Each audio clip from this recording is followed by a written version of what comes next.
I am an Omega who is pregnant, but unfortunately, I don't know who the father of the baby is. I currently have 3 suspects. The first one is my childhood sweetheart. We have always had a good relationship, but we had a fight because of a little not long ago. The second one was an orphan alpha who had received my sponsorship. I paid for his gland repair surgery, but later I found out that he was hooking up with another little O. The third one is my online love interest. It's not quite accurate to say that he is mine. This alpha actually likes another little O, but he added my contact information by mistake. He discovered this mistake just a month ago. The good news is that they are all a good match for me. The bad news is that they all like my brother. By the way, my brothers are the 3 little OS mentioned above. When I saw the red exclamation mark before the message, I realized that Norman Bradley had blocked me after our last argument. I clenched my fingers, feeling a little helpless. I have never been popular. I am invisible at home and no one notices me at school. Norman is my only friend. He is an alpha who studies sports. Alphas who study sports are very popular these days, so Norman never lacks friends. We have known each other since we were in primary school. I was afraid that there were too many people around him and he would gradually forget me, but Norman assured me personally that he and I were the best match in the world. I was very happy because Norman was the first person to say such things to me and the first person to play with me instead of being friends with my brother. He told me that my brother looked too much of an Omega, with thin white arms and legs, and that he must cry easily, and he didn't like him. I know it's not nice to say bad things about people behind their backs, but Norman actually stood on my side. I was secretly happy. I'm really bad. Maybe it was because I was so bad that God dug a big hole for me in the middle of the road, and I fell into it when I was too proud of myself. This pit is related to my childhood sweetheart Norman. I never celebrate my birthday, even though my brother and I are twins and were born on the same day, and my family always includes me in their birthday celebrations. But every time I look at the 3-layer chocolate cake on the table, I lose all interest because I am allergic to chocolate. I told Norman that I don't like birthdays, don't like eating cake, and don't like receiving gifts on this day. It looks so childish and meaningless. He looked me in the eyes and nodded repeatedly. Then on this birthday, I saw Norman, who always said he was annoyed with my brother, carefully prepared a gift for him. The gift box was very big and it was in the cream yellow color that my brother liked very much. I glanced at the greeting card on it and froze when I saw the word Norman. When did the 2 of them become so good that Norman would take the trouble to prepare such a gift? Because of this gift, Norman and I had the biggest argument since we became friends. I was standing outside the villa, wearing only a sweater, and when I called Norman, he was on his way home after delivering the gifts. I was too straightforward, so I asked about this directly, and the person on the other end of the phone made all kinds of excuses. Then I was sad to find that Norman was such a good liar. He said he had never been to our house, but when I asked him to come over, it took him less than 5 minutes. Seeing others almost just leave our house. The feeling of betrayal was greater than every other time. I thought, everyone else can do it, whether it is my parents or every stranger I meet, they can choose my brother over me, but why should Norman do this too? I asked this question almost numbly. Norman looked at the dark corner of the villa and spoke, his voice sounding chilly on the winter night. I found him to be quite interesting, not as bad as I thought before. Besides, it's just a birthday present, you don't have to be so stingy. My throat is dry from the wind. But I haven't received any gifts from you. Norman finally looked at me, with a hint of impatience in his eyes. Didn't you say you didn't like it? I was stunned. Do I really not like receiving gifts? Do I really not like eating birthday cake? But I am allergic to chocolate, and there has never been a gift for me in that room. It seems easier to pretend not to like these things than to admit with embarrassment that no one cares about me. I didn't expect that my inferiority complex would irritate Norman so much. The cold wind blew over me, and I found my face was cold. Norman didn't seem to expect me to cry, and he suddenly became very anxious and wanted to come over to wipe away my tears. I dodged it. I couldn't tell whether he was sincere or not. I don't want to be friends with you anymore, I said. Then I saw Norman's face change. It has been more than a month since we had this fight. During this month, a single girl found out that I was pregnant. When I got the pregnancy test report, I immediately recalled the chaotic night in the bar, the noisy voices, the rising body temperature, the hot sweat and tears, and the 3 consecutive phone calls. When I realized I had been drugged, the first person I called was Norman. The phone showed that he and I had a call record of several dozen seconds, but I didn't remember whether he actually came or not. Norman has now blocked me on WeChat and he didn't answer my calls, so I had no choice but to go to his house in person. I have been here many times and I know the password of the villa by heart, but our relationship is awkward after all, so I didn't go in directly this time. Instead, I chose to press the doorbell and wait for someone to open the door for me. I thought about which servant might open the door, and I also thought it might be Norman himself, but I never thought it might be my brother. I couldn't help but feel a little lucky that I had discovered their relationship on my birthday. I couldn't imagine how devastated I would be if I had seen this scene when I went to play with Norman on that ordinary afternoon. The saddest time passed a month ago. Compared to why my brother is here, it is more important for me to confirm who the father of the baby in my belly is. As I was thinking this, Norman came down in black home clothes. After seeing me, Norman quickly glanced at another person in the living room and looked a little embarrassed. "I need to talk to you. Can I go to your room?" Little O going to the Alpha's room was a very intimate act. At least before this, even though Norman and I had a good relationship, I had never done this. But now I want to confirm one thing. Pregnant little O is sensitive to alpha pheromones. She will experience nausea and vomiting when she smells pheromones from anyone other than her biological father. The pheromones in the bedroom are the most concentrated. I didn't want to tell Norman about my pregnancy, so this was the quickest way to verify it. The two of us stood in his room, and he sat in a chair looking at me, his expression looking no different than the day we had the argument. "What are you doing here?" Let me make it clear, I will not apologize for this incident. It was not my fault in the first place. But if you say sorry first, I can also promise you that I will not give your brother any gifts in the future. But I'm not saying anything. I think your brother is actually a pretty good person. Why don't you give it a try? There was a buzzing in my ears. I didn't expect that strange pheromones would have such a big impact on a pregnant Omega. Stomach acid kept coming up. There was no mirror around, but I knew that my face must be very bad. Norman was still saying something, but I pushed him away and ran to the bathroom in the bedroom to vomit. Thank God I didn't throw up right in Norman's room. This severe physical reaction probably confirmed that the child was definitely not Norman's. After vomiting out the breakfast in my stomach, I felt much better. When I came out, I found that Norman, who was standing at the bathroom door, looked even uglier than me. I thought about it, what if this detection method has a loophole? In order to prevent the 1 in 10,000 possibility, I still asked him if he had been to the bar. I looked at Norman and he looked a little confused. After a long while, he finally spoke. I wanted to go there, but a friend of mine got into a car accident, so, is that person my brother? This happened many times. I was probably unlucky, because every time there was an accident, my brother would also be in danger, and then no matter how many people were around us, he would always be chosen without exception. I thought about this and asked. This kind of thing has happened too many times, so when I saw Norman nod in agreement, my heart was not moved at all. I just responded calmly and asked him to sort out all the gifts I gave him and return them to me. I don't like him, and I will never like him in this life. Norman, this time it's serious, we don't want to be friends anymore. The door behind him was slammed shut with a loud bang. I turned around and saw Norman, with red eyes, talking to my brother through the crack of the door that was about to close. I vaguely heard the words, "Who wants to play with him?" I bent down and looked at the things in the box. I used to believe that gifts made by hand were more precious than those bought at high prices, so many of the things I gave to Norman were made by me. From large items like his favorite models to small items like a cup for drinking water, I took a look and found that he had collected so many in just 10 years. It was a bit difficult to carry such a big box, but fortunately there was a trash can nearby. When the thing was thrown in, there was a muffled sound and a layer of dust was splashed. I hid back and walked away without looking back.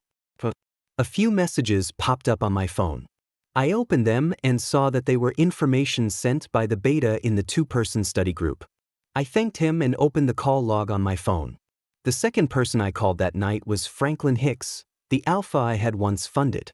I sat on a bench by the river, sorting out the thoughts in my mind. If Norman's sudden betrayal made me doubt all friendships now, then Franklin made me lose the ability to show kindness to strangers. When I brought Franklin back from the orphanage, he was 1 year older than me, but much smaller than me. In this world, glands are more important organs than the heart. When Franklin was born with deformed glands, his fate of being abandoned was almost certain. When I saw him, he was standing at the end of the crowd. The sisters handing out snacks were very kind, and the braver kids gathered around. Only Franklin stood there almost numbly. It's like being abandoned by the whole world. I looked at him, and it was as if I was seeing myself being forgotten at a birthday party. At that time, I thought Franklin and I were the same kind of people. So I begged my parents to take him home. That was the first time I asked my parents for something. I thought I had a companion in that house from then on. I don't eat chocolate, but if Franklin likes it, I can help him cut a big piece of chocolate cake. I saw him drooling as he stared at the child eating candy, and I felt secretly happy that I had discovered his secret. But I didn't expect that this person whom I brought back personally would also fall in love with my brother. Surgery for glandular malformation requires a large amount of money, which is almost unaffordable for ordinary people. However, I had no friends and no extra expenses, so I saved a lot of pocket money. After bringing him home, I decided to do this surgery on him. Franklin is still young and the gland surgery was very successful. I was so happy that I almost cried when I received the news at my grandfather's house.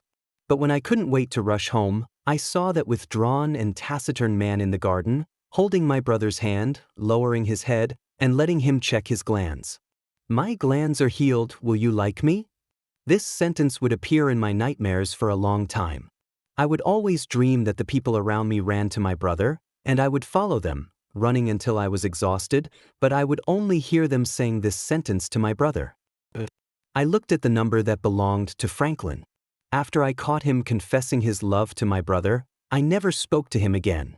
Franklin has always been indifferent. I have never taken the initiative to look for him, and he has never come to look for me. He had excellent grades. I hadn't seen him at home for a long time after the college entrance examination. It was not until my younger brother mentioned him at the dinner table that I learned that he had applied to a foreign school and had gone abroad. I sat at the other corner of the dining table, watching my brother's familiar expression when he mentioned him and my parents' knowing expressions, and then I realized that I was the last person to know about this. Originally, no matter what happened to me in the bar, this call should not have been made to Franklin.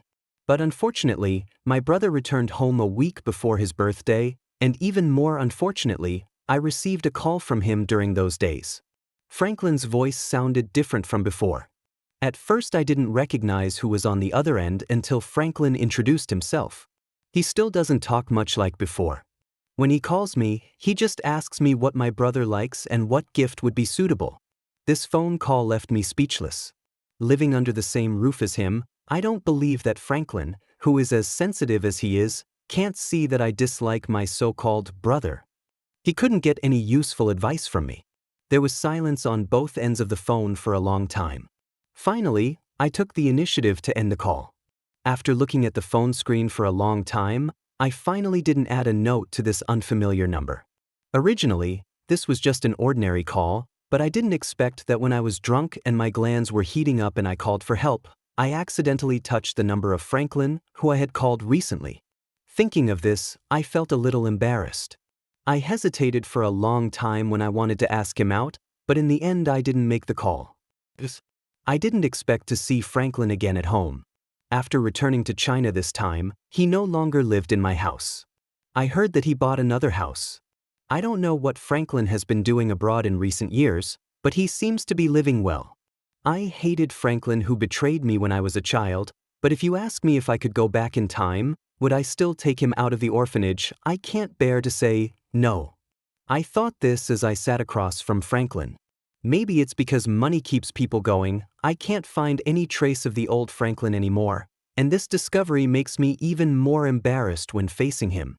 Franklin had surgery and the pheromone smell on his body was weak, so I couldn't use the previous method.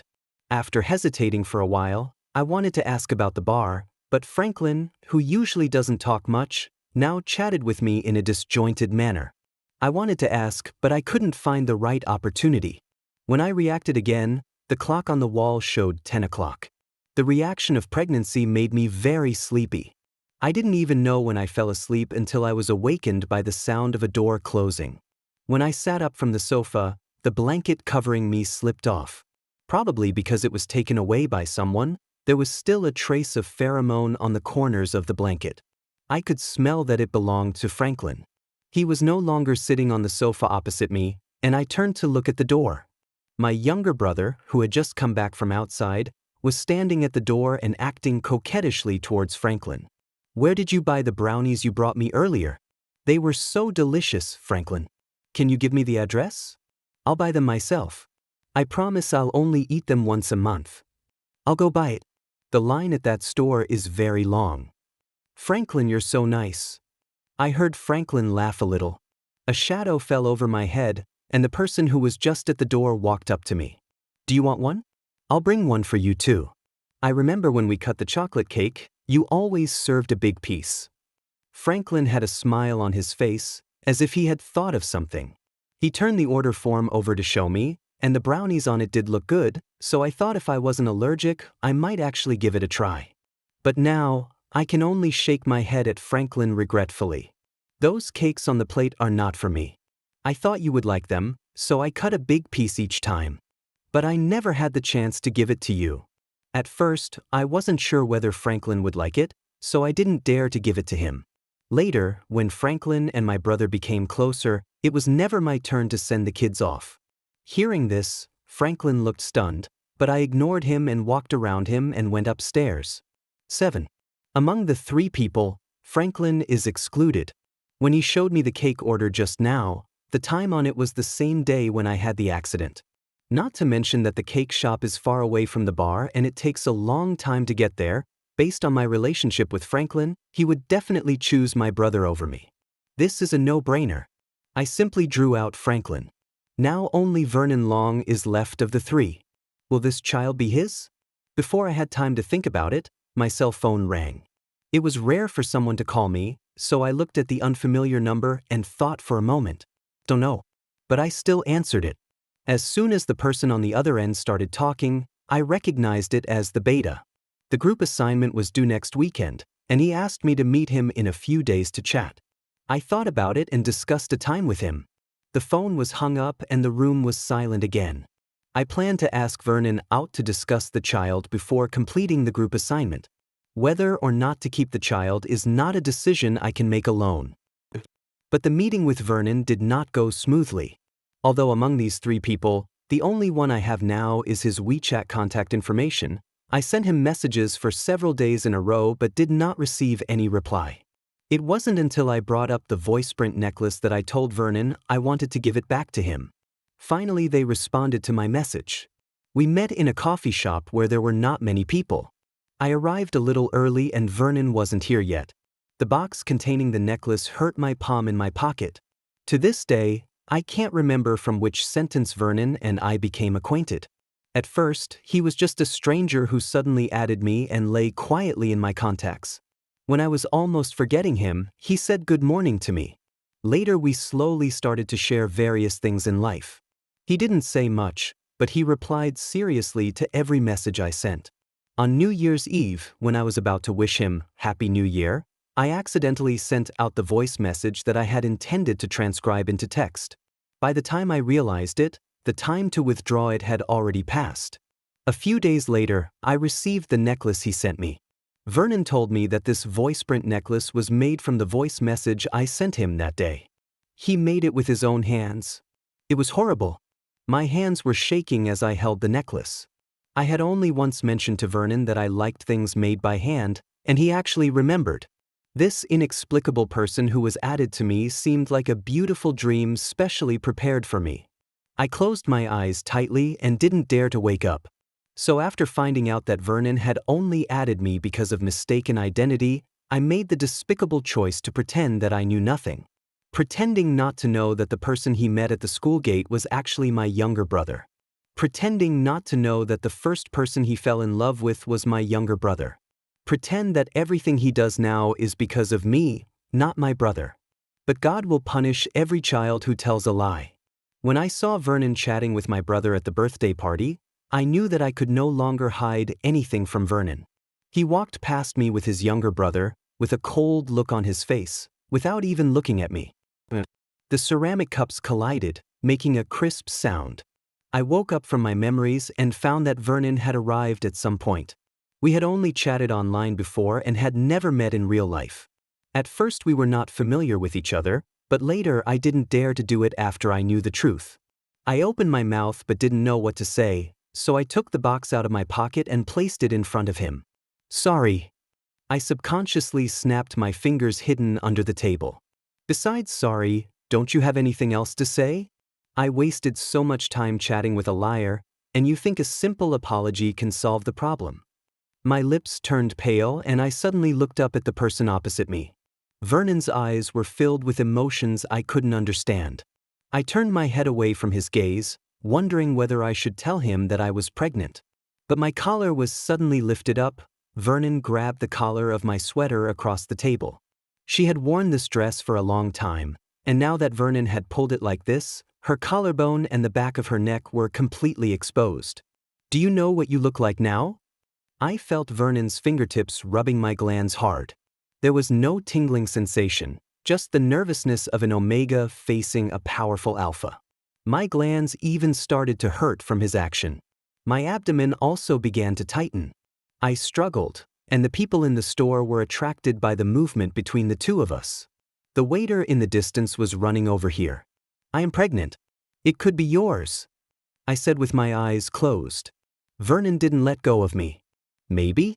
Don't you think that's ridiculous? The waiter came over and pulled Vernon away, and I heard him warn Vernon. Did I touch you? Did I mark you? Do I look gullible? That you dared to come to me with another person's bite marks on your glands? When the last sentence was uttered, my ears suddenly made a sharp buzzing sound. I sat there for a long time and didn't even notice when Vernon left. It was getting dark and I was walking on the street when my mother called. I heard her say that my brother had thrown a small party for Franklin, Norman had prepared gifts, and my brother's new friend Vernon would be here soon. Mom. My voice was choked up when I spoke. I wanted to tell her about the pregnancy, but my brother's coquettish voice came from the other end, and then the phone in my hand was hung up. And I fainted 5 minutes after the phone call ended. 11. I didn't know how long I slept, but when I woke up again, I was in a hotel. It was pitch black outside the window and everything around was quiet, with only sounds coming from the bathroom. I opened my eyes wide and looked over there. After a moment, the person inside came out. The man was neatly dressed, with only water dripping from his hair. The moment he looked up, I recognized him. My beta team member Roy Cooper. I called his name and sure enough, the man nodded at me. I saw you fainted on the road, so I took you to the hospital for a checkup. They said you didn't get enough rest, so I brought you here. Roy opened a bottle of mineral water and took a few sips. Did something happen, or are you too worried about the group assignment? What he said sounded like a joke, but there was no hint of levity in his tone. I am not very familiar with him and I don't want to say too much at this time, so I changed the subject. How did you get the room? Was it troublesome?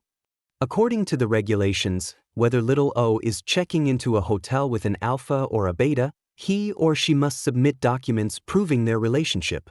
This is also to prevent the omega from encountering danger. I used some superpowers. Roy came back and I didn't understand for a moment. This hotel is my home. Well, I couldn't help but twitch the corners of my mouth. It turned out to be the ability of money. Are you hungry? He asked. It's 3 in the morning now.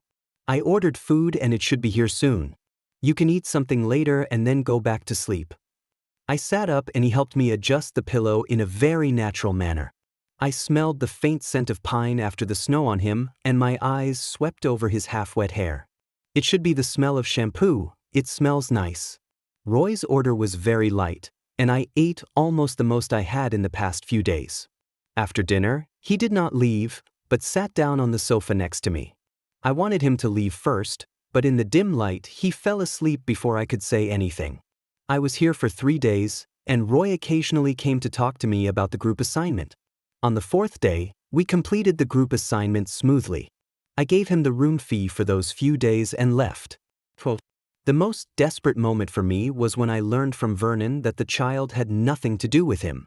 The helplessness and confusion at that time almost overwhelmed me. But after sleeping for a few days in a hotel that costs 12,000 yuan a night, I felt like I had recovered. Sitting in the restaurant, I was able to calmly think about future problems. I have made an appointment for a checkup at the hospital. Regardless of whether the child goes or stays, relevant examinations must be carried out first. I didn't expect that I would meet Roy again half a month later while sitting in the hospital. This hospital is also mine. Seeing my surprised look, he explained first. I smiled on my face, but in my heart I couldn't help but be shocked by the capitalists. The baby is almost 3 months old, and there is a small but not obvious bulge in my belly. When I went out, I wore a white sweater, and from the outside, I couldn't tell that I was pregnant. Roy didn't ask anything. He just helped me get my things and then sent me back to the house I rented outside the school. But our chance encounter did not end there. One morning at 8 o'clock, when I opened the door, Roy was standing at the elevator entrance. "Don't tell me you bought the house across from mine?" I spoke a little loudly because I was surprised. He shook his head at me, but the next second, "This is all my home." After hearing this, I silently moved away from him while standing in the elevator. "I live across from you. If you have any questions, you can always come to me." When I sat in the classroom, I received this message from Roy. These days, he has been contacting me more and more frequently. I find it strange, but I can't find the reason. But we were in the same class, our activities basically overlapped, and we lived very close to each other. So I can say that I gradually subconsciously got used to Roy's existence and this kind of life that revolved around 2 points. Until that person appeared at the school gate. I didn't expect Norman to come to me suddenly. We haven't seen each other for a long time. I was so busy with schoolwork and other chores that I almost forgot about him. "What's up?" "The temperature keeps dropping. After class, I just want to go home as soon as possible and don't want to stay outside at all. Could you please not be so impatient?" Norman looked unhappy and he seemed to want to say something, but I caught a glimpse of 2 more people appearing behind him. My hands started shaking when I saw Franklin and Vernon coming over together. "What a coincidence. What do you want to talk about?" "Let's find a place nearby." Franklin spoke first, while Vernon smoked his cigarette without even looking at me. My chest felt stuffy as if I was holding back some air. I turned around and tried to leave, but my wrist was suddenly grabbed. I turned around and found that the man who had been smoking just now was frowning and holding my hand. When I was surrounded by them like a monkey in a zoo, I realized how bad it was to have dinner with them. It seemed that the 3 of them did not come together on purpose. Norman is impatient and couldn't help asking me, even though there were strangers present who were not very close to him, he still asked me hesitantly, "Why are you still angry?" I heard him ask, "When will you return the things you gave me?" There were 2 pairs of eyes on me at the table, but I ignored them and answered Norman's question first. "I've thrown everything away." "Norman, I mean it when I say I don't want to be friends with you. You know I don't like my brother, so why did you attend his birthday party without telling me? When you give him a gift, will you be as excited as I am when I prepare a gift for you?" Norman's eyes turned red because of what I said, but I didn't have the heart to look at him. There were 2 people sitting at the table. I looked at them. "What are you doing here?" Franklin did not speak, but Vernon, who had remained silent throughout, said, "When did your child happen?" As I finished speaking, I heard the chair creak strangely as Norman stood up suddenly. "What child?" It's. It seemed difficult to start speaking, and Norman couldn't finish the sentence for a long time. My eyes swept across the 3 people and landed on Franklin in the middle. "They both have something to ask me. What about you?" It seemed like the first time that Franklin saw me being so aggressive, so he didn't say anything. I didn't look at him anymore, my eyes fell on Vernon. "How is the child? Does it have anything to do with you?" I was extremely impatient, And suddenly I remembered that Roy liked to make midnight snacks. Sometimes he would make too much and ask me to come over to eat at night. I don't know what he did today. The cell phone suddenly rang. I answered the call and heard my mother's voice, which sounded a little trembling. "Go home, Mom has something to ask you." I knew immediately what she was going to ask. Until just now, the only person who knew I was pregnant was Vernon. He would not tell my mother, but he would tell my brother. I took a deep breath, but the tight feeling in my chest still lingered. I turned and left, and the three people behind me quickly followed.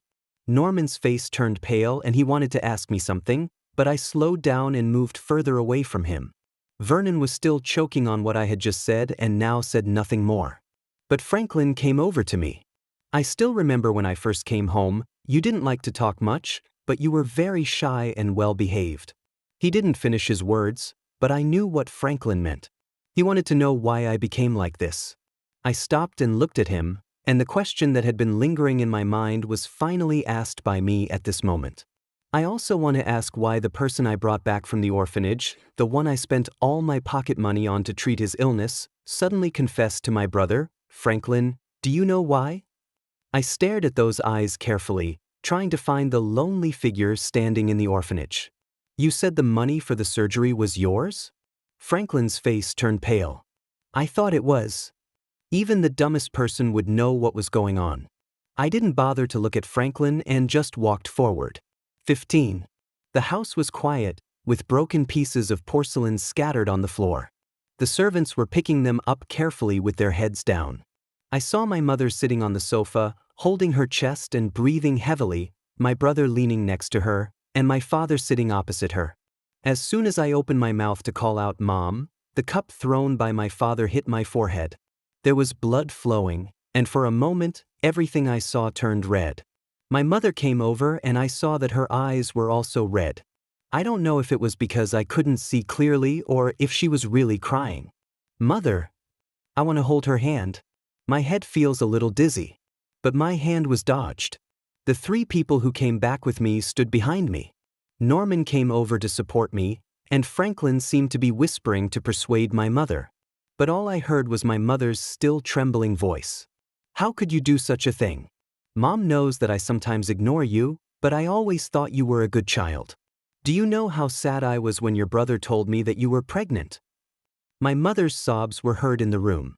The younger brother came over and whispered to his mother, and the father who was sitting also came over and patted her on the back. "Do you hate me? Didn't you want to have me? Why do you prefer my younger brother over your two children? You knew you would ignore me, but you did nothing. Why are all the birthday cakes prepared for me? Don't you know I'm allergic to chocolate? Why are they all? You will patiently tell your other child what to do and patiently take care of him during his special period, but you just ignore the child you neglected? You are not my mother, you are only Shin Huai-jin's mother." With Jean in his arms and you in his hands, even my brother's name is blessed. 16. The glands began to heat up again, and I held the back of my neck. I want to suppress the itchiness that comes again and again. My mother noticed something was wrong with me and walked over quickly to check my glands. But the omega at this stage was extremely sensitive and sensed someone approaching. I dodged backwards repeatedly but bumped into the person behind me. I turned around and Roy appeared here. "The baby in his belly is mine, and I will take all the responsibilities, but now, I want to take him away." Roy's vague voice came, and I only felt that I was picked up by him and left the room. 17. "Roy." I felt as if he put me on the bed. A scent of cedar enveloped me, but it didn't make me feel any discomfort. The wound on my forehead had been healed. I felt like I was sleeping in a warm bed, warm from the inside out. "That night I picked you up at the bar." The shirt was removed and Roy changed me into something more comfortable. "But you don't know that I've actually noticed you for a long time.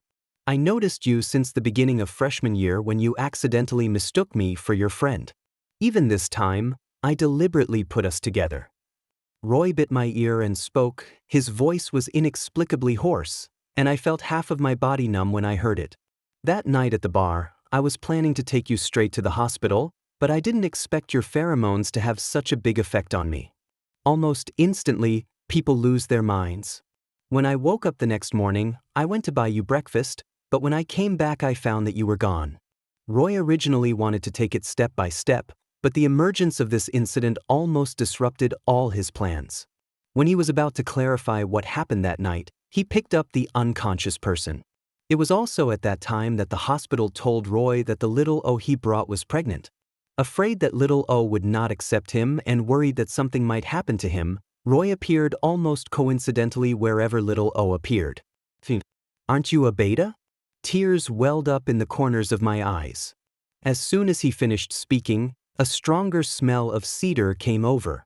I saw Roy standing by the bed, taking off his shirt, and putting his right hand behind his neck to tear off a thin layer of barrier tape. I never said I was a beta. I opened my eyes wide and tried to search my mind for anything related to Roy. The reason why I was so sure that Roy was a beta was because I had never smelled any pheromones from him. He thought the occasional cedar scent was the smell of shampoo or shower gel. The room was filled with the smell of cedar, and I felt like I was drowning in it. Roy held me in his arms, and I could feel his whole body getting hot. It's okay. This is normal during pregnancy. We just need to make a shallow temporary mark. Roy stroked my hair again and again, as if to comfort me. The feeling of being bitten on the swollen part of the back of my neck made me grab Roy's clothes suddenly, and the moment the pheromone was injected, I cried in his arms. 19. When I woke up the next day, Roy was not in the room. I got out of bed, wearing the pajamas he had changed for me, which were now covered in his scent. I touched my gland and it is no longer hot. I heard voices coming from outside the suite, so I walked over quietly and leaned against the wall at the door. The people outside should be my parents, my younger brother, and those 3 people. I heard my brother talking, and because he was a little excited, his voice was a little louder. Can you be quiet? Roy's cold voice came. The younger brother couldn't accept that he would be treated like this one day, and he immediately burst into tears to his mother. If you are here to discuss business, then continue. If not, then please leave. As soon as Roy said this, the noise outside stopped for a few seconds. After a while, I heard my mother's voice. I love him. How can a mother not love her own child? There was still talk outside, but I had no interest in listening, so I sat back on the bed. The door of the room opened a few hours later. Roy brought breakfast and put it aside. He squatted down and put on fleece socks for me. I was a little uncomfortable with it, but my ankle was held. Your parents just came over to discuss our marriage. I don't want to marry you, at least not now. I refused. I know, so I told them that I will wait until you give me the nod before we hold the wedding. But don't worry about the baby, I will take care of everything. Roy stood up and kissed my forehead. What? Good. I replied. 20. Fred Harrison was born in midsummer. I took a year off from school because of my pregnancy, but Roy took even longer than me because he had to take care of me. When you go to school again, you have to call me senior. I love to tease Roy with this sentence, and he always calls me senior, with a serious face. I found that this person couldn't tell what was serious and what was a joke. The wedding was scheduled for autumn, during the summer vacation. Roy was worried that it would be too hot, so he chose a city abroad as the venue. How do you know I like it here? I was surprised when I saw Roy's plan. I don't remember him ever asking me these questions. I know a lot more things. You like ice cream cakes, you like to put sour lemon in your water, and you like to collect cups of strange shapes. He said it very seriously. I blushed when I heard this, and not only my face, but also my eyes turned red. On the eve of the wedding, Franklin came and said nothing. He just gave me a document which contained all the shares of his existing company, which he had transferred to Fred. I didn't know people well enough to even mistake my lifesaver. Or maybe I shouldn't have said that. I knew it was you who brought me back, but I still chose to abandon you in that home. There was a piece of paper with words written on it in the contract. I just took a look at it and threw it aside. Norman brought 2 large boxes when Fred was born. One box was for Fred's toys, and the other box was for me. They were all handmade, and many of them were very similar to the ones I gave him. I accepted it and transferred some money to him. Vernon came to see me several times.